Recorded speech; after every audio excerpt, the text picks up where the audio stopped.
La tradition ou la Bible, sur quoi doivent se baser les églises locales?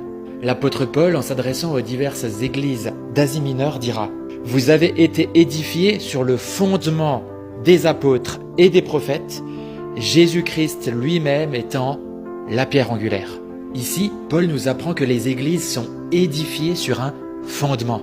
Or, un fondement ne doit pas changer.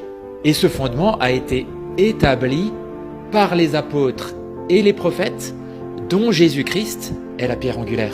Alors comment ça s'est passé? Jésus-Christ a effectivement fait des disciples qui avaient pour mission d'annoncer la bonne nouvelle jusqu'aux extrémités de la terre.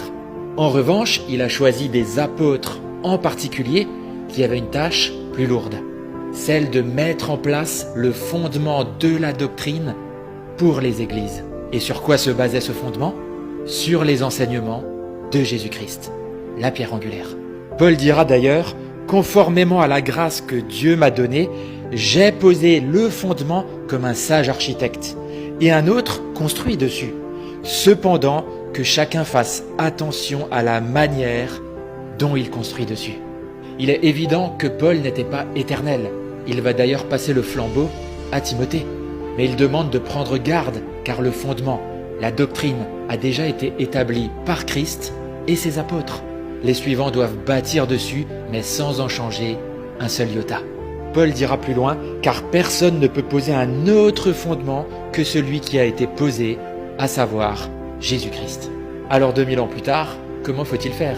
Certains diront qu'il faut se baser sur la Bible et d'autres diront qu'il faut se baser sur la tradition de l'Église. Mais le fondement de ce qu'a dit Jésus-Christ se trouve dans les évangiles et donc dans la Bible.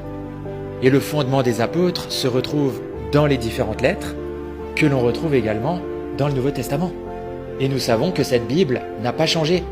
Voilà pourquoi le fondement d'une église locale doit d'abord se baser sur la Bible, plus que sur une tradition transmise de génération en génération, qui a pu parfois bousculer les fondements.